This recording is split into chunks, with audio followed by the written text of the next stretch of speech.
अल्लाहुम्मा सल्ली अला मुहम्मद व आले मुहम्मद व अज्जिल फरजहुम। जी नाज़रीन, एक बार फिर आपको खुशामदीद कहते हैं प्रोग्राम से हिदायत में। और इस वक्त आ जाता है छोटा अमल अजीम सवाब। इसमें हमारा जो सिलसिला शामिल है और जारी है वो है जो हदीस हम आपके साथ बयान कर रहे हैं पहले दिन से माह रजब में, कि अगर आप माह रजब में रोज़े रखेंगे तो आपको क्या कुछ हासिल होगा। और आज जो है जिस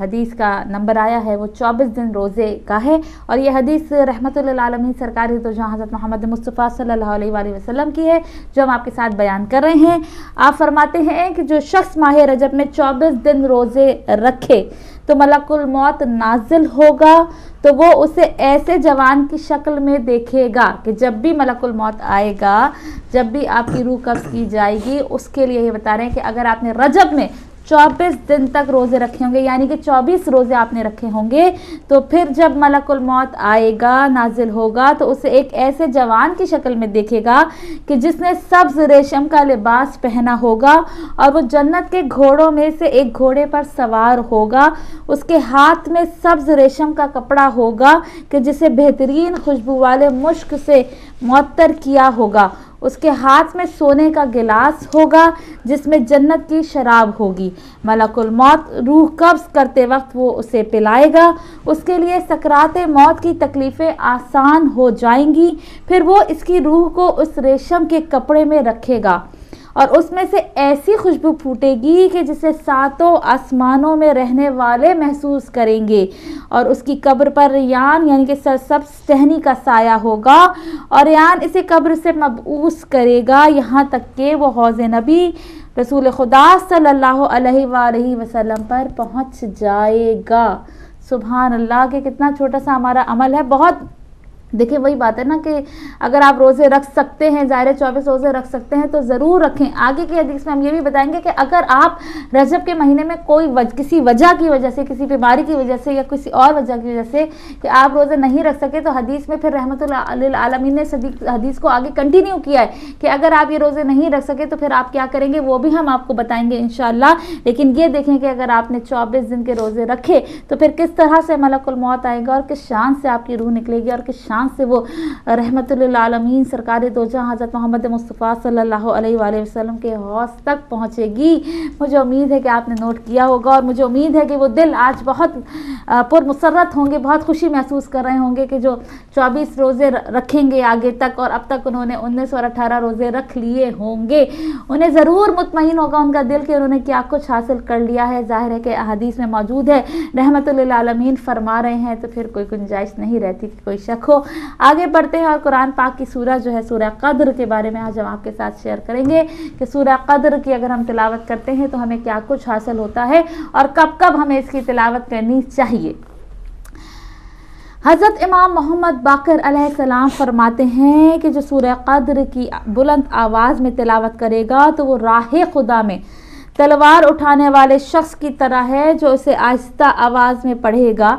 वो राह खुदा में खून में लथपथ शख्स की मिसल है और जो 10 मरतबा इसकी तिलावत करेगा, यानी कि अगर आप बुलंद आवाज़ में भी अगर इसकी तिलावत कर रहे हैं तो भी आप कुछ ना कुछ हासिल कर रहे हैं। आप आहिस्ता से इसकी तिलावत कर रहे हैं तब भी आप कुछ ना कुछ हासिल कर रहे हैं। और फिर फरमाया इमाम मोहम्मद बाक़िर अलैहिस्सलाम ने कि अगर आप 10 मरतबा इसकी तिलावत करेंगे तो खुदा उसके गुनाहों में से 1000 गुनाह बख्श देगा। नाज़रीन, बड़े गुनाहगार बनते हैं, हम सभी जानते हैं, और हमारे बेपनाह गुनाह होंगे, हज़ारों गुनाह होंगे। और फिर फरमाया कि फ़कत 10 दफ़ा अगर हम इसकी डेली तिलावत करें तो परवरदिगार आलम हमारे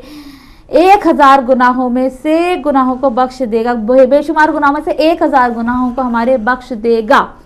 उसके बाद आगे बढ़ते हैं और हदीस शेयर करते हैं कि इमाम जाफ़र सादिक अलैहिस्सलाम ये इरशाद फरमाते हैं कि जो अपनी किसी वाजिब नमाज में सूरह क़द्र की तिलावत करेगा तो फिर मनादी निदा देगा, ए अब्द खुदा, तेरे गुज़िश्ता गुनाह माफ़ कर दिए गए हैं, अब नए सिरे से अमल शुरू कर। हम 5 वक्त की नमाज़ पढ़ते हैं और अगर हम उसमें सूरह क़द्र की तिलावत करेंगे तो फिर अब्द खुदा जो है वो यही मनारी देगा कि तेरे गुनाहों को माफ़ कर दिया गया है, अब नए सिरे से अमल शुरू कर। और बेहद व बेहिसाब फ़ज़ाइल क्या हैं, वो ये है कि इमाम जाफ़र सादिक अलैहिस्सलाम इरशाद फरमाते हैं, हर चीज़ का एक समर है اور ثمر قرآن سورہ قدر ہے، انا انزلنا ہے، اور ہر چیز کا ایک خزانہ ہے، اور قرآن کا خزانہ انا انزلنا ہے، ہر چیز کا ایک مددگار ہے، اور کمزوروں کا مددگار جو ہے سورہ قدر ہے، ہر چیز کا ایک ہادی ہے اور صالحین کا ہادی سورہ قدر ہے، ہر چیز کی ایک زینت ہے اور قرآن پاک کی زینت سورہ قدر ہے، ہر چیز کی ایک بشارت ہے اور قرآن کی بشارت سورہ قدر ہے، ہر چیز کی ایک حجت ہے اور نبی کریم صلی اللہ علیہ وآلہ وسلم کے بعد حجت سورہ قدر ہے، لہذا اس پر ایمان لاؤ۔ سوال کیا گیا کہ اس پر ایمان لانے سے کیا مراد ہے، تو فرمایا کہ یہ سورہ ہر سال نازل ہوتا رہا اور اس میں نازل ہونے والی ہر چیز حق ہے۔ ناظرین، فقط آپ نے سورہ قدر کی تلاوت کرنی ہے اور آپ دیکھیں کہ بے شمار بے حد بے حساب فضائل جو ہے اس کے موجود ہیں، جو آپ حاصل کریں گے، ثواب حاصل کریں گے اگر آپ اس کی تلاوت کریں گے۔ اور پھر امام جعفر صادق علیہ السلام فرماتے ہیں کہ دیکھیں اس ایک حدیث میں ہمارے لیے سب کچھ موجود ہے، اور وہ کیا ہے کہ مولا فرماتے ہیں کہ یہ انسان کا بہترین دوست ہے یہ سورہ، اس سے قرض ادا ہوتے ہیں۔ سورہ قدر کی اگر آپ تلاوت کریں گے سب سے بڑھ کر اس سے قرض ادا ہوتے ہیں،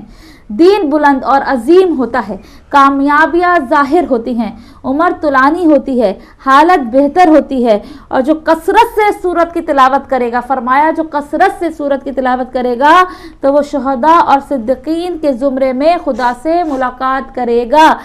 روزمرہ کے روٹین میں اگر آپ اس کی تلاوت کو اپنی زندگی میں شامل کر لیں تو یہ تمام چیزیں آپ کو حاصل ہوں گی کہ آپ دیکھیں کہ قرض کی پرابلم ہے، کوئی بھی حالات پریشانی، ہر چیز اس میں بتایا ہے کہ کامیابی آپ کے یہاں ظاہر ہوں گی، آپ کی عمر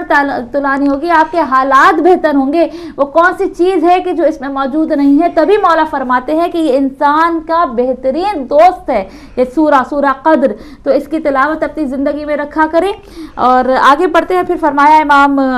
موسیٰ کاظم علیہ السلام، اللہ تعالیٰ رحمت کے 1000 دم کرتا ہے اور جس عبد کو چاہتا ہے عطا کرتا ہے، لیکن جو شب قدر میں عصر جمعہ کے بعد 100 مرتبہ اس سورہ کی تلاوت کرے تو اسے اس 1000 رحمتوں کے علاوہ اس جیسی کئی دوسری رحمتیں عطا کرے گا۔ انشاءاللہ زندگی اگر رہی ہماری اور ہم شب قدر تک یہاں ہوئے تو آپ کے ساتھ دوبارہ یہ حدیث ریپیٹ کریں گے تاکہ آپ اس سے زیادہ فائدہ اٹھایا کریں۔ وہی بات ہے قل اللہ احد کے آپ کے ساتھ فضائل، سورہ توحید کے فضائل آپ کے ساتھ بیان کیے تھے کہ اس سورہ کو بھی اپنے روٹین میں شامل کریں، ڈیلی زیادہ سے زیادہ پڑھا کریں، کوئی مشکل، کوئی پریشانی، کوئی بیماری آپ تک نہیں آئے گی۔ اور پھر سورہ قدر کی کہنے کا مقصد یہ ہے کہ چاروں کل انشاءاللہ آگے سورہ ناس کے بارے میں بتائیں گے، سورہ کافرون کے بارے میں بتائیں گے، تب آپ کو پتہ چلے گا۔ کہنے کا مقصد یہ ہے کہ چاروں کل کو اپنی زندگی میں روزمرہ کے روٹین میں اپنی زبان پر رکھا کریں اور ہر وقت اس کی تلاوت کرتے رہا کریں۔ آپ کو اندازہ نہیں ہے حدیث میں جو موجود ہیں باتیں کہ اس سے بے حد ہمارے لیے فائدے موجود ہیں، نہ صرف دنیاوی بلکہ آخرت کے بھی۔ اب ریپیٹ کی ریکویسٹ آئی تھی، ہم نے بتایا تھا کہ جو درود شریف کا عمل تھا وہ بتایا تھا، اس کو ریپیٹ کی ریکویسٹ آئی تھی، دوبارہ ہم ریپیٹ کریں گے۔ پھر آپ کو بتاتے چلیں کہ اگر آپ کا کوئی پروگرام مس ہو گیا ہے، کوئی چیز جو ہم نے تیزی سے بتا دی ہے آپ نوٹ نہیں کر سکے ہیں، تو یہ پروگرام یوٹیوب پہ ڈیلی بیسس پر اپلوڈ ہوتا ہے، آپ چیک کر لیا کریں۔ اگر ہم سے رابطہ نہیں ہو پا رہا یا ہم رپلائی نہیں کر پا رہے تو آپ وہاں سے ضرور چیک کر لیا کریں۔ جی اب ہم بڑھتے، ہم نے بتایا تھا کہ کیسی ہی مشکل کیوں نہ ہو، کوئی مقدمہ ہو، کوئی دشمنی ہو، رزق کی کمی ہو، کاروبار کی کوئی پرابلم ہو، کوئی جائز حاجت ہو، XYZ کوئی بھی آپ کا مسئلہ ہو، کسی بھی قسم کا، آپ کو شادی کا بھی مسئلہ ہو، رشتہ نہیں ہو رہا ہے، XYZ کسی بھی زندگی کی کوئی بھی جائز اگر آپ کی حاجت ہو تو آپ کو یہ عمل کرنا ہے درود شریف کا۔ اور ہم سبھی جانتے ہیں کہ درود شریف ہم بھیجیں گے محمد و آل محمد پر تو ایسا ہو نہیں سکتا کہ ہماری دعائیں جو ہیں وہ قبول نہ ہو۔ عمل میں یہ ہے کہ آپ کو عمل شروع کرنے سے پہلے روزانہ غسل کرنا ہے، 14 دن کا یہ عمل ہے۔ روزانہ آپ نے جب یہ پڑھنا ہے تو آپ کو غسل کرنا ہے، اس کے بعد 2 رکعت نماز حاجت ادا کرنی ہے، لیکن نماز حاجت فقط پہلے دن، جس دن آپ عمل شروع کرنے جا رہے ہیں فقط پہلے دن آپ نے 2 رکعت نماز حاجت ادا کرنی ہوگی۔ یہ عمل 14 دن کا ہے اور ہر روز 1000 مرتبہ آپ نے درود پڑھنا ہے اور پہلے جناب رسول خدا صلی اللہ علیہ وآلہ وسلم کو ہدیہ کرنا ہے۔ پہلے دن غسل کیا، 2 رکعت نماز حاجت پڑھی اور پہلے دن 1000 دفعہ تسبیح آپ نے 10 پڑھی ہیں اور وہ درود ہدیہ کرنا ہے رحمت للعالمین سرکار دو جہاں حضرت محمد مصطفیٰ صلی اللہ علیہ وآلہ وسلم کی مقدس روح کو آپ نے ہدیہ کرنا ہے. اسی طرح دوسرے دن آپ نے حضرت امیر المومنین علی ابن ابی طالب علیہ السلام کی مقدس روح کو ہدیہ کرنا ہے، لیکن دوسرے دن غسل ضرور کرنا ہے لیکن نماز حاجت نہیں پڑھنی، صرف فرسٹ ڈے پڑھنی ہے. اسی طرح 14 دن آپ نے پورے 14 معصومین علیہ السلام کی پاک اور مقدس روحوں کو ہدیہ کرنا ہے 14ویں دن تک، اور پھر آپ اپنی حاجت کو مانگیں گے، انشاءاللہ آپ کی مراد جو ہے وہ بر آئے گی، اس یقین کے ساتھ کہ جب بھی وسیلہ دیا ہے اللہ رب العزت کو محمد اور آل محمد کا، ہم کبھی اللہ کے در سے خالی ہاتھ نہیں لوٹے. اس یقین کامل کے ساتھ آپ اس عمل کو کریں تو ضرور آپ کی جائز حاجات اللہ رب العزت قبول فرمائے گا. یہ تھا چھوٹا عمل عظیم ثواب. اب بڑھتے ہیں فاروق بھائی کی جانب. جی بہت شکریہ ناظرین، اور اگلا سیگمنٹ ہے خبریں ہیں تازہ ترین اخبارات میں کیا لکھا ہے اس حوالے سے کچھ شیئر کریں گے. سب سے اہم خبر کراچی سے، میٹھا در کراچی میں لشکر جھنگمی کی فائرنگ سے امام بارگاہ کے متولی شوکت شیرازی اور ان کے اہل سنت دوست محمد کیسر شہید ہو گئے. اور اس کے بعد جو اگلی خبر ہے مجلس وحدت مسلمین کی طرف سے کراچی میں شیعہ نسل کشی کے خلاف 23 مئی کو ملک بھر میں احتجاج کیا جائے گا. یہ اسکردو میں کل استحکام پاکستان جلسے سے خطاب کے دوران علامہ راجہ ناصر عباس صاحب کا کہنا تھا. تو یہ دونوں خبریں بہت اہمیت کی حامل ہیں. میٹھا در کراچی میں اور 2 افراد شہید ہوئے، ایک تو متولی شوکت شیرازی صاحب تھے اور ان کے اہل سنت دوست محمد کیسر تھے. تو یہ بات بالکل عیاں اور بالکل سب کے سامنے ہونی چاہیے کہ جو شیعہ سنی دوستی ہے، بھائی چارہ، اسی کو ختم کرنے کے لیے اور ایک ملک میں ایک ایسا انتشار اور ایک آگ لگانے کے لیے جو سوچ اس وقت کام کر رہی ہے، جو لوگ اس وقت کام کر رہے ہیں وہ اس وقت کامیاب جا رہے ہیں. کوشش یہی ہونی چاہیے، مقصد شیعہ اور سنی تمام جو کمیونٹی ہے وہاں پہ، جو ایک بہت بڑی میجارٹی ہے وہاں پہ، اس کا یہی فرض ہونا چاہیے کہ مل کر وہ ایک چھوٹی سی ایک قوت ہے، ایک طاقت ہے، تکفیری سوچ ہے، اس کا وہ کھل کر اور ڈٹ کر مقابلہ کریں. اور بد نصیبی ہے کہ اس وقت جو حکومت ہے وہ اس چھوٹی سی سوچ کے آگے بالکل اپنے ہتھیار پھینک چکی ہے، یا جس کے پاس ہتھیار ہے ان کو بھی حکم نہیں دیا جا رہا. جو ایک ہمارا ادارہ ہے پاک فوج کا ادارہ، کہ جو ہر کیپیبلٹی ہے اس کے پاس، ہر چیز جو ہے وہ ہر اچھے انداز سے وہ آپریشن بھی کر سکتی ہے، لیکن حکومت کی طرف سے جنوری سے لے کے آپ دیکھ لیں کہ اب 19 مئی ہے، مذاکرات کے نام پہ ایک کھیل کھیلا جا رہا ہے اور ایک لمبا سا ایک سلسلہ. اب تو ان کی طرف کوئی دھیان یا توجہ ہی نہیں ہے، یا وہ مذاکرات آخر کہاں گئے، کس نیچ پہ پہنچے ہیں. کچھ لوگوں کو چھوڑا بھی گیا، اور ایک حکومت کی طرف سے ایک اور اب گزارش کہہ لیں یا ایک تجویز کہہ لیں طالبان کی طرف پھینکی گئی ہے. وہ کہا ہے کہ مذاکرات کے لیے طالبان جو ہے وہ بھی ایک نئی کمیٹی تشکیل دیں. تو کمیٹیوں پہ کمیٹیاں بنائی جا رہی تھی، قیدیوں کو چھوڑنا ہے، وہ کمیٹی بنائی گئی. حکومت کی پہلے ایک کمیٹی تھی، اس کے بعد پھر دوسری کمیٹی بنائے گی، پھر مذاکرات کے لیے وہ طالبان کے وہ ایسے جگہوں پر بھی ملنے گئے. وہاں سے جو کمیٹی تھی اس حوالے سے جو مذاکرات جاری تھے، جو ان کمیٹی کے اراکین تھے،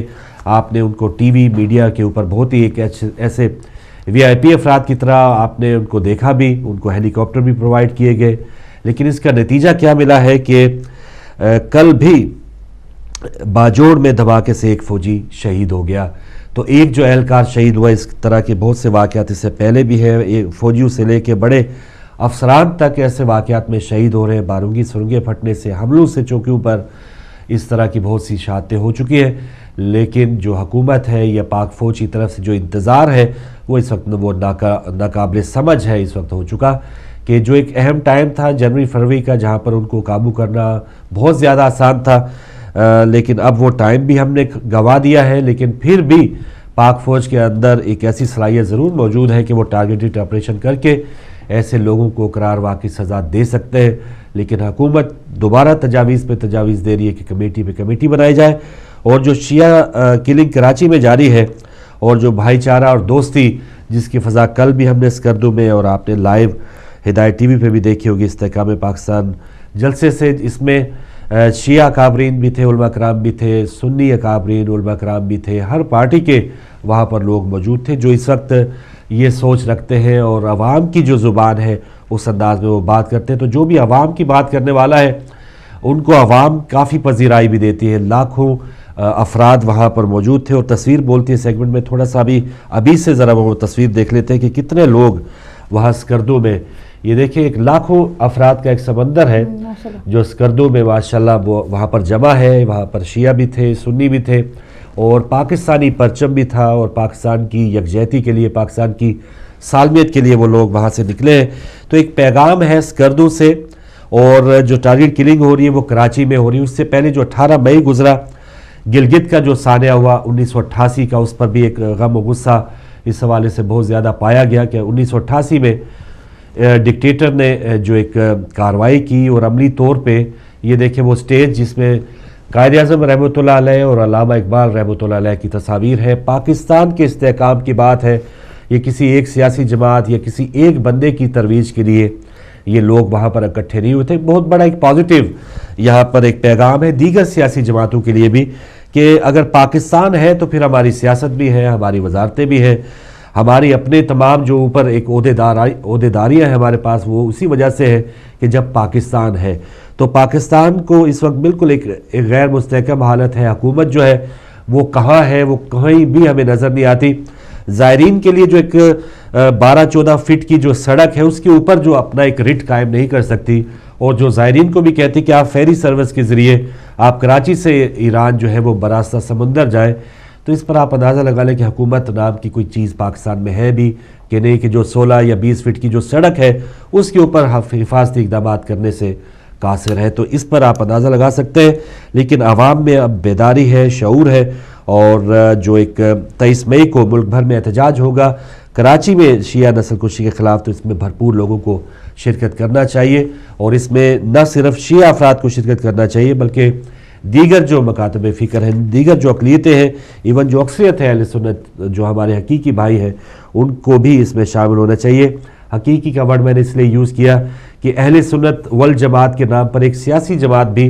रजिस्टर्ड भी है जो पहले सिपाही साहबा के नाम पर रजिस्टर्ड थी और उसको कालअदम करार दिया गया और उसके बाद फिर एक ऐसा ढोंग और एक ऐसा तरीक़ाकार अपना के नाम रख दिया गया अहले सुन्नत वल जमात, लेकिन अकायद जो है उनसे वो बहुत दूर है। जो असल हकीकी जो सुन्नी अफराद या भाइयों में जो अहले बैत अलैहिस्सलाम की मोहब्बत पाई जाती है, उस जमात के जो लोग हैं वो सरासर टारगेट किलिंग में मुलव्वस पाए जाते हैं। और अफसोस की बात कि बहुत से ऐसे अफराद को गिरफ्तार भी किया जाता है। एक अभी इतला चल रही है कि कराची में 1 घंटे के दौरान 4 अफराद शहीद हो भी चुके। तो पिछले हफ्ते जो एक बहुत बड़ा इजलास हुआ था, मियां नवाज शरीफ साहब उसमें थे, राहील शरीफ साहब थे,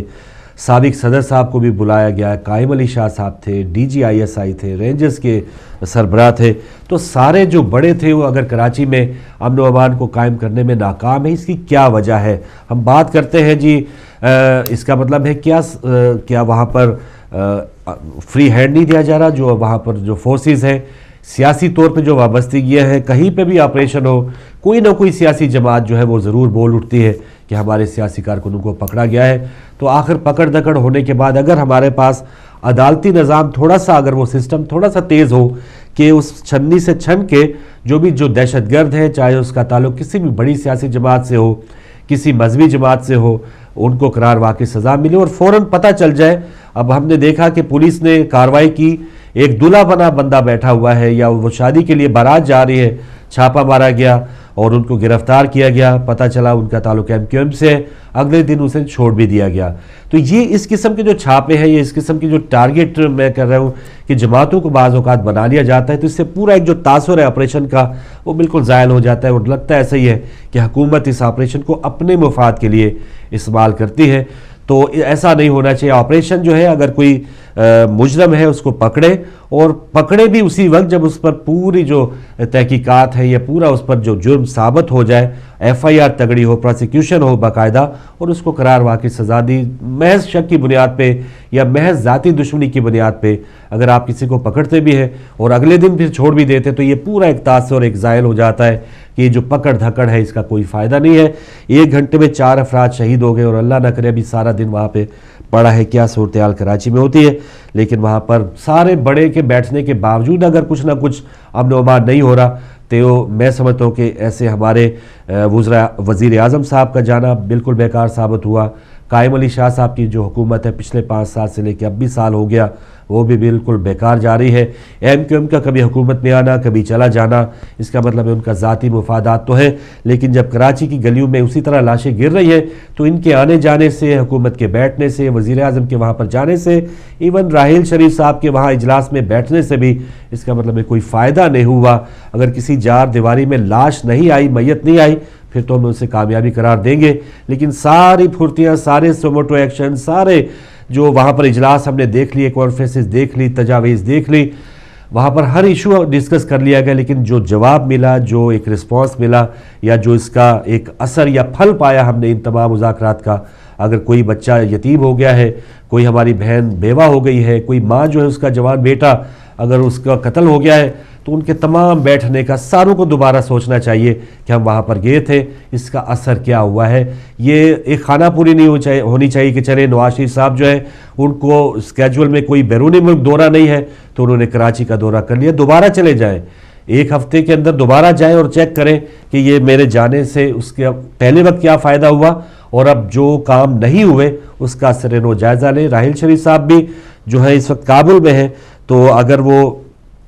वहाँ से फारिग होते हैं या कुछ ज़रूरी दौरे हैं, उसके बाद वो दोबारा कराची में जाके वहाँ पर जो भी ऑपरेशन चल रहा है या जिस अंदाज़ में भी वो हुकूमत की मदद करना चाहते हैं वो भी उस पर ज़रूर उस पर अमल करें, गौर करें, ताकि ये जो हम खबरें पढ़ते हैं कि 4 अफराद शहीद हो गए, 5 हो गए, 10 हो गए, ये खबरें रुकेंगी तो हम खड़े होकर इनको सलूट भी करेंगे, वरना इनके बैठने से, आने जाने से, बयानात देने से ये हो जाएगा। आप T20 की वो बात कर रहे थे नवाज शरीफ साहब कि कायम अली शाह साहब आप टेस्ट मैच ना खेलें, आप T20 की तर्ज का ऑपरेशन करें, यानी ये कोई खेल है। मुझे खुद हालांकि क्रिकेट की बहुत ज़्यादा समझ या लगाव होगा, लेकिन ऐसी बातों से क्रिकेट के साथ तशबीह देना ये भी एक मज़ाक का खेज़ है कि आप वहाँ पर कत्लो गारतगिरी हो रही है और ये एक मैच और क्रिकेट से और एक खेल से वो मुशाबत को बनाकर और कह रहे कि नहीं जी वो टेस्ट मैच ना खेले तो T20 खेलो, यहाँ पर लाशें गिर रही हैं। तो ये नवाज शरीफ साहब आपके सीरियस, ये इन मैटर्स के हवाले से आप कितने सीरियस हैं ये नज़र आता है कि आप कितने सीरियस हैं। कायम अली शाह साहब जो खेल क्या वो पता नहीं चल फिर किस तरह सकते हैं, तो इस हवाले से वो किस अंदाज में ऑपरेशन को काबू करेंगे। थर में जो सूरत हाल थी आपके सामने है, पार्टी के ऊपर उनकी गिरफ्त कितनी है। अमीन फ़हीम साहब के 2 बेटे जो डिप्टी कमिश्नर थे वहाँ से उनको मुअत्तल किया गया, तो अगले दिन वहाँ पर जाकर उनको माफ़ी मांगना पड़ी कि अमीन फ़हीम साहब मैं माफ़ी चाहता हूँ, और बयान देना पड़ा, प्रेस कॉन्फ्रेंस करनी पड़ी कि वो जो थर में जो ताले लगे हुए थे गंदम की बोरियों पे, इसमें अमीन फ़हीम साहब के बेटों का कोई ताल्लुक नहीं। तो एक गिरफ्त, एक जो दसरत है उनकी पार्टी के ऊपर कि वो कितने बाअसर हैं, ये कितना कंट्रोल है उनको अपनी पार्टी पे, हालात पे, इससे आप अंदाज़ा लगा सकते हैं। तो बहुत सी कमज़ोरियाँ हैं वहाँ पर सूबाई हुकूमत के लिए भी, और शायद नवाज शरीफ साहब भी वहाँ पर पॉइंट स्कोरिंग करने जाते हैं, थर में चले गए, ज़रा सा ये बता दिया कि सिंध में क्या आपके ये हालात चल रहे हैं, और उन्होंने मिसाल दे दी नहीं जी चोलिस्तान में, पंजाब में इस किस्म के हालात नहीं, तो वहाँ से भी हलाकतों की इतलात उसी दिन से आना शुरू हो गई। तो ये जो पॉइंट स्कोरिंग का सिलसिला है और ये T20 तर्ज के जो ऑपरेशन की बात हो रही है, इससे आप अंदाज़ा लगाएं कि ये सीरियस मामला वो हुकूमत ले ही नहीं रही। ऐसे मामले को सीरियस लेना होगा, तब कहीं जाके ये कराची के हालात ठीक होंगे। और हमारी जो सियासी जमात है उन्होंने 23 मई को मुल्क गिर हड़ताल का ऐलान किया है या एहतजाज का ऐलान किया है। इसमें देखते हैं कितने लोग वहाँ पे जाते हैं और कितने दीगर सियासी जमातों को हमारे जो अकाबरीन हैं वो साथ मिलाने में कामयाब होते हैं। क्योंकि पिछले ही दिनों तहरीक इंसाफ के जावेद हाशमी साहब और शाह महमूद कुरैशी साहब की मुलाकात हुई थी अल्लामा राजा नासिर अब्बास साहब से। तो हम अभी ये देखते हैं कि ठीक है, धांधली के हवाले से मजलिस वहादत मुस्लिमीन ने ताउन का यकीन दिलाया है, तो क्या कराची की शिया नस्ल कुशी के हवाले से रिस्पॉन्स दिया जाता है तहरीक इंसाफ की तरफ से कि हाँ ठीक है राजा साहब हम भी आपके साथ हैं, हम भी आपके उस धरने और उस एहतजाज में शामिल होंगे। माजी में ऐसा ही होता रहा है कि हम किसी के काम तो ज़रूर आए, हमारे काम कोई भी नहीं आया। 100 लाशें पड़ी हुई हैं, कोई हमारे काम नहीं आया। तो अगर उसी अंदाज में हम उसी बिल से बार बार डसते चले जाएंगे तो इस पर हमारे जो बड़े रहनुमा हैं उनको भी सोचने की ज़रूरत है कि ये बार बार डसवाना ये एक आम मोमिन की सिफ्त नहीं है। तो आप तो बहुत बड़े आलिम हैं, बहुत बड़े रहनुमा हैं जी। दूसरी तरफ जो जियो बंद करो एहतजाज जोर पकड़ गया, शहर शहर मुजाहरे, तौहीन अहले बैत केस में मुश्तरका टीम बनाने का फैसला, रावलपिंडी लाहौर में मुतअद्दिद दीनी जमातों की रैलियाँ, कराची में जियो दफातर के बाहर अवामी का टहरा, मीर शकील शाइस्ता लोधी की गिरफ्तारी का मुतालबा भी किया गया है اور علماء کا جیو کو معافی دینے والے مذہبی رہنماؤں کو مناظرے کا چیلنج بھی ہے. ایک پاکستانی اخبار کی ہیڈ لائن میں نے آپ کے ساتھ شیئر کی. تو جو پروگرام پیش کیا گیا اس حوالے سے مقدمات بھی درج کر لیے گئے ہیں, بہت اچھی بات ہے. اور اس حوالے سے جو عام جو وہاں پر لوگ احتجاج کر رہے ہیں, بہت اچھی بات ہے, محبت کا جو اظہار کر رہے ہیں. اور ایک ہم اس دن بھی اگلے دن جو پروگرام کیا تھا کہ اٹھو جاگو پاکستان, ایک پاکستان جو اور پاکستانیوں کو اٹھنے کی بات کرتے تھے, جگانے کی بات کرتے تھے, تو وہ حقیقی طور پہ شکر الحمدللہ کہ پاکستانی عوام کو اتنے بے حس نہیں ہو چکے تھے کہ اہل بیت علیہ السلام کی اور صحابہ کرام کی توہین ہوتی رہے اور پاکستانی عوام جو ہے وہ سوئی رہے. انہوں نے اٹھے ہوئے کا ثبوت دیا ہے, جاگے ہوئے کا ثبوت دیا ہے. اور دوسری طرف جو ایک احتجاج کرنا اس کا کیا طریقہ کار ہونا چاہیے, وہ بھی جو کالز دینے والے جو جماعتیں ہیں, جو لوگ ہیں, ان کو بھی خیال رکھنا چاہیے کہ پاکستان کی جو املاک ہیں ان کی توڑ پھوڑ نہیں ہونی چاہیے. اور ایون 5-6 ہزار جو دیگر بیچارے جیو نیوز کے ملازمین ہیں ان کو بھی نقصان نہیں پہنچنا چاہیے, ان کی گاڑیوں کو بھی نقصان نہیں پہنچنا چاہیے. احتجاج اور مقدمات اب درج ہو چکے ہیں, عدالتوں کا کام ہے, شرعی جو کمیٹیاں وہاں پہ بنائی گئی ہیں, علماء کرام جو وہاں پر حکومتوں میں بھی شامل ہیں, تو اب یہ ان کا کام ہے کہ کیا سزا وہ تجویز کرتے ہیں. عام شہری کا ان میں اور پھر ہمارے میں اور طالبان میں کیا فرق رہ گیا کہ ہم بھی کسی کو قاتل قرار دے دیں, ہم بھی کسی کو کافر قرار دے دیں, ہم بھی کسی کو غیر مسلم قرار دے کہ اگر قتل کر دیں, تو پھر ہم میں اور ان طالبان میں یا اس ممتاز قادری میں کیا فرق رہ گیا کہ اس نے سمجھا کہ ہاں جی یہ توہین رسالت ہو گئی, بندہ مار دو. تو یہ اس قسم کا سلسلہ قانون ہاتھ میں لینا, جب ہم ایک ایسی مملکت میں رہتے ہیں جہاں پر قانون بھی ہے اور جس کا نام اسلامی جمہوریہ پاکستان ہے, کچھ نہ کچھ وہاں پر ضرور ہے. اور اسی وجہ سے عوام کی جو نمائندگی ہے وہ عدالتیں کریں گی. اور بالکل اگر وہ کہہ دیں کہ ہم اس سے بالکل عاجز ہیں یا ہم ایسا کام نہیں کر سکتے, تب کہیں جا کے وہ اگلا مرحلہ آئے گا. لیکن اس وقت جو عدالتوں میں مقدمات جائیں گے, دیکھیں, انتظار کرنے کی بات ہے کہ یہ عدالتیں کیا اس کا فیصلہ کرتی ہے. لیکن دوسری طرف جو احتجاج جاری ہے, پرامن جو احتجاج جاری ہے, وہ اس سے پورے اس ادارے کو ضرور وہ پیغام پہنچ چکا ہوگا کہ یہ ایسا ہو نہیں سکتا کہ آپ اتنی مقدس ہستیوں کا نام لے رہے ہو اور آپ کو پتہ ہی نہ ہو. اس میں ایک ٹی وی چینل پہ بہت اچھا تبصرہ جاری تھا کہ مختلف شعبوں میں, اب چینلز کے حوالے سے مختلف شعبوں میں ایسے نااہل لوگوں کو اوپر بٹھا دیا گیا ہے کہ جن کا مذہب سے کوئی لینا دینا نہیں ہوتا, صحافت سے ان کا کوئی لینا دینا نہیں ہے, وہ ایز اے ماڈلز اپنا کام کرتے ہیں. ان کو کیا پتا, جو اس پروگرام کی جو اینکر تھی ان کی تصاویر آپ نے اگر انٹرنیٹ پہ تلاش کرنی ہو, اس چینل کے جو بہت ہی ایک اعلیٰ عہدے پر جو فائز شخص ہیں, جو عموماً آپ کو اسلامی اور دینی پروگرامز میں نظر بھی آتے ہوں گے, تو ان کی فوٹیجز آپ انٹرنیٹ پہ دیکھ سکتے ہیں. تو ایسے لوگوں کا کردار جو خود جو ہے وہ اسلام کے دائرے سے کہیں دائیں بائیں اور دور دور نظر آتا ہے, تو ایسے لوگوں کو ایک چابی دے دینی کہ آپ ہی اس کی درسترس یا آپ نے یہ مانیٹر کرنا ہے, آپ نے یہ سلسلہ چلانا ہے. تو یہ جو نااہل لوگ ایسے چینلز پہ بیٹھے ہیں, ایسے لوگوں کو ضرور باز پرس ہونی چاہیے. اور نہ صرف جیو بلکہ دیگر چینلز کے جو لوگ ہیں, یہ 19-20 کا فرق ہم بار بار کہتے ہیں کہ 19-20 کا ہی فرق ہے. تمام لوگوں کو, جسے ہم اس دن بھی بات کر رہے تھے پنجابی میں, کہ کان ہونے چاہیے دینے, ساروں کو تھوڑا سا اب وہ دیگر چینلز کو بھی پتہ ہونا چاہیے کہ کیا اہل بیت علیہ السلام کی شان ہے, کس انداز میں جو لوگ ہیں ان کا اشتعال بھی آ سکتا ہے, وہ غصے میں بھی آ سکتے ہیں. تو ایسے جو دیگر چینل جو انتظار میں ہیں, اور جو چینل کے آپس میں درمیان جو جنگیں جاری ہیں, جو صحافتی میڈیا گروپ کی آپس میں جو لڑائیاں جاری ہیں, وہ بھی اپنی جگہ جاری ہیں. لیکن جو عام پاکستانی ہے وہ ضرور اٹھیں, اور انہوں نے ان سے کوئی سروکار نہیں کہ کوئی چینل ایک دوسرے کو نیچا دکھانے کے چکروں میں, ان کو صرف یہ سروکار ہے کہ جو توہین ہوئی ہے وہ کیوں ہوئی ہے, اور ایسے لوگوں کا انتظار ہے ان عدالتوں کے حوالے سے کہ یہ عدالتیں کیا فیصلہ کرتی ہیں. تو جی اگلی خبر ہے, جلدی سے بتا دو, بگٹی قتل کیس میں مشرف کی آج عدالت حاضری سے استثناء کی درخواست منظور ہوئی. تو حکومت لگتا ہے کہ مشرف معاملہ, اب پہلے یہ پتہ چلا کہ شاید انہیں اسلام آباد سے اجازت دے دی جائے, بیرون ملک جانے کی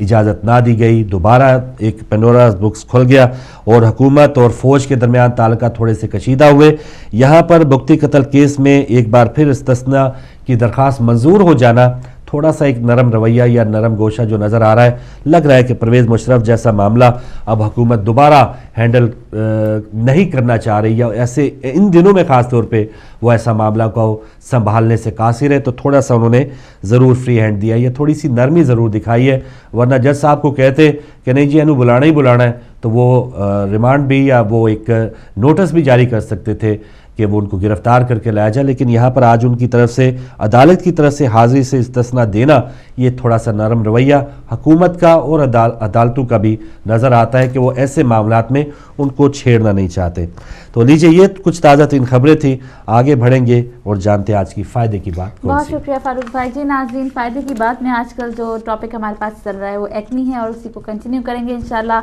होप्स हो कि आज उसका लास्ट डे और कोई चीज़ रह ना जाए किचन की आपके साथ शेयर करने के लिए, वरना कल भी यही कंटिन्यू होगा क्योंकि तस्वीर भी दिखानी है और दोबारा दिखानी है फारूक भाई तस्वीर हमें, तस्वीर बोलती है हमें। जी हाँ बिल्कुल, इस वजह से हम जल्दी से आगे बढ़ते हैं और बताते हैं कि एक्नी और कील मुहासे, धब्बे, दाग,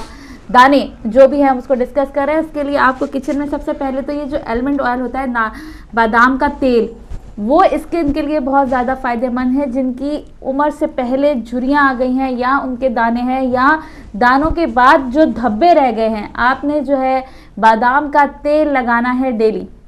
आप बादाम का तेल लगाएं, उससे जैसे आप मालिश करते हैं फेस की, एक्सरसाइज करते हैं, उस तरह से एक्सरसाइज करें और फिर नीम गर्म पानी से वॉश कर लें। बादाम का तेल बहुत अच्छा होता है स्किन के लिए, चेहरे के लिए। बादाम का तेल आपकी स्किन को फेयर भी करता है, सफाई भी करता है, क्लींजिंग भी करता है। तो बादाम का तेल ज़रूर अपनी स्किन के लिए इस्तेमाल किया करें। और बादाम किस तरह से इस्तेमाल करने हैं वो आपको बताएंगे। एक्नी की बात कर रहे हैं, एक्नी के लिए, कील मुहासे, दाग, धब्बे, इनके लिए जो बता रहे हैं वो उन चीज़ों के लिए है कि 2 बादाम आपने पीस कर, 2 बादाम आपने लेने हैं, उनको पाउडर पेस्ट में आप उसको पीस लें और पीसने के बाद आधा चम्मच शहद, हाफ टी स्पून हनी, उसके बाद 2 चमचे हल्के गरम दूध के, यानी कि नीम गरम दूध आपने करना है, 2 table spoon warm milk, light बहुत ज़्यादा नहीं, बहुत हल्का सा गरम, आपने 2 चम्मच दूध के, आधा चम्मच शहद का, 2 बादाम पिसे हुए, इसका पेस्ट आपने बना लेना है, थोड़ा सा बनेगा और ये पेस्ट आपने अपने चेहरे पे लगाना है कम से कम आधा घंटा अगर आप लगाएंगे और उसके बाद इसको नीम गर्म पानी से वॉश करेंगे, आप देखिएगा पहली दफ़ा में ही आप एक तो फ़र्क महसूस करेंगे, अपनी स्किन में नरम और मुलायम होगी। और उसके बाद एक्नी के लिए ये बहुत ज़्यादा फ़ायदेमंद है। बादाम मैंने बताया, 2 बादाम, उसको पीस लें, आधा चम्मच उसमें शहद डालें और 2 चम्मच उसमें गर्म दूध डालें, पेस्ट बना के अपनी स्किन पे लगाएं। आपकी स्किन नरम और मुलायम भी होगी और एक्नी के लिए बेहद फ़ायदेमंद है। उसके बाद जनाब गरम दूध, आप जब दूध बॉयल करते हैं तो फिर अगर आप ज़्यादा देर बॉयल करें तो फिर उसमें एक मलाई आ जाती है ऊपर, बाज़ लोग उसको रोटी से खाते हैं मलाई को, वो मलाई जो है वो बहुत फ़ायदेमंद है स्किन के लिए। आप जब तक यहाँ पर भी इंग्लैंड में या यूरोप में रहने वाले दूध को आप बॉयल करें, इतनी देर बॉयल करें कि उसके ऊपर अच्छी खासी मोटी मलाई जो है वो आ जाए और फिर आपने उस मलाई में 1 चम्मच आप मलाई लें और उसमें पूरा 1 लेमन आपने जो है वो उसमें डाल देना है, उसको मिक्स करके वो आपने अपने चेहरे पे लगाना है। बहुत ही जिसे कहते हैं ये बहुत मुख्तसर है, बहुत जल्दी आप करेंगे लेकिन बहुत फ़ायदेमंद है, एक्नी के लिए बहुत ज़्यादा फ़ायदेमंद है कि आपने 1 चम्मच मलाई में 1 लीमू आपने निचोड़ना है और अपने चेहरे पे लगाना है। इससे भी आपके एक्नी जो है वो मिट जाएंगे और एक्नी के बाद के जो धब्बे होते हैं वो भी मिट जाएंगे। उसके बाद तुलसी ज़रूर आजकल हम शामिल कर रहे हैं स्किन के लिए, क्या हर चीज़ के लिए तुलसी के बेशुमार फ़ायदे हैं। और यहाँ पे भी हमें क्या करना है कि तुलसी का रस लेना है और तुलसी का जूस निकालना है, तुलसी के पत्तों का और लेमन, दोनों को बराबर मिकदार में। अगर 2 चम्मच तुलसी का रस है तो 2 चम्मच ही लेमन जूस होगा। इनको मिलाकर अगर आप अपने चेहरे पे लगाएंगे, जितनी देर लगा सकते हैं लगाइए, इसमें कोई ऐसा नहीं है कि आधा घंटा 20 मिनट। ये बहुत ही ज़्यादा फ़ायदेमंद है एक्नी के लिए, आपके दानों के लिए, कि आपके दाने जो है वो इससे ठीक हो जाएंगे। और फिर ये बात जनाब, दाने तो ठीक होगा लेकिन वो दोबारा ना निकलें, उसके लिए जो अब मैं आज आपको बता रही हूँ बहुत ही पुराना नुस्खा है और हकीमों का, और बड़े बुजुर्ग इसको जानते होंगे। और वो क्या है कि जब आप सुबह सवेरे घास पर जो ओस होती है, पहले भी आपको बताया था, घास पर जो ओस होती है उस ओस को आपने अपने चेहरे पे लगाना है तो फिर आपके एक्नी निकलना बंद हो जाएंगे, आपके एक्नी दोबारा कभी नहीं निकलेंगे। ये बहुत पुराना नुस्खा है। अगर आपकी घास देखें साफ़ सुथरी होनी चाहिए आपके घर में, अगर आप ये ना होगे जी बहुत ही गंदी घास, आप सभी जानते हैं मैं जिसकी बात कर रही हूँ, एक अच्छी साफ़ सुथरी घास, अच्छे पार्क में आप जाइए, वहाँ की घास की ओस सुबह सवेरे, थोड़ी सी तो मेहनत करनी पड़ेगी, अब चेहरों से दाने हटाने हैं तो कुछ तो काम करना पड़ेगा ना, तो फ्रेश ओस जो है सुबह सवेरे की वो ओस आप अपने चेहरे पे लगाएं, कम से कम महीना ये काम कर लें, आपके चेहरे के दाने निकलना बिल्कुल बंद हो जाएंगे। उन लोगों के लिए जिनके बहुत ज़्यादा एक्नी है और हर तरह की दवाइयाँ आप फ्री में सब लगा ली हैं, वो ही अमल ज़रूर करें। दूसरी बात ये कि और बहुत ज़्यादा कोई प्रॉब्लम है स्किन की तो अपने जीपी से रब्ता करें। जी बहुत शुक्रिया। जी नाज़रीन, फ़ायदे की बात हो गई और जल्दी से वो तस्वीर खैर पहले भी आपने देखी, चलते चलते एक बार फिर नज़र दौड़ाते हैं कि उन लोगों का जज्बा देखिए जो स्कर्दू में कल वहाँ पर मौजूद थे और बहुत ही बेहतरीन डिसिप्लिन के साथ वहाँ पर लोगों ने तमाम जो बातें सुनी हैं। तो ऐसा ही जोश और जज्बा, ऐसे ही जो एक बेदारी और शऊर है अगर पूरे पाकिस्तान में नज़र आए तो इंशाल्लाह जो मसाइल इस वक्त चल रहे हैं और जो इस वक्त हमारे ऊपर हुकूमत मुसल्लत है, हर किस्म के मसाइल से, हर किस्म की बुरी हुकूमत से हम छुटकारा पा सकते हैं। तो ब्रेक का वक्त है और ब्रेक पर जाने से पहले ये याद दिलाता चलो जी हाँ, दूसरी तस्वीर भी जो एक स्टेज था वो भी ज़रा देखते हैं कि इसमें कोई किसी सियासी जमात का या कोई भी एक जमात का कोई नुमाइंदगी नहीं की जा रही, पूरे पाकिस्तान की नुमाइंदगी की जा रही है और मीनार पाकिस्तान है। वैसे उमूमन वहाँ पर शायद 23 मार्च को भी जाना मना था, तो ऐसी अमलाक को भी आज़ाद करवाने की बात है। अगर हम अल्लामा इकबाल रहमतुल्लाह अलैह की बरसी के ऊपर वहाँ उनके मज़ार पे नहीं जा सकते, कायद आज़म के मज़ार के हालात आपने देखे, तो ऐसी जगह शायद अभी उनके मज़ारात भी आज़ाद नहीं हैं कि जिन्होंने हमें आज़ादी दिलवाई। तो एक बहुत बड़ा लम्हा फ़िक्रिया इंशाल्लाह आइंदा कभी बात करेंगे। लेकिन ब्रेक के बाद जब हम वापस आएंगे और बात करेंगे इंडियन आवाम ने जो फ़ैसला किया है, इंडियन अक्सरियत ने जो फ़ैसला किया है नरेंद्र मोदी को वज़ीर आज़म बनाने का, इनका वहाँ पर मुसलमान जो हैं उनके हवाले से क्या उन पर असरात होंगे और पाकिस्तान के साथ क्या असरात होंगे, बात करेंगे इस छोटी सी ब्रेक के बाद।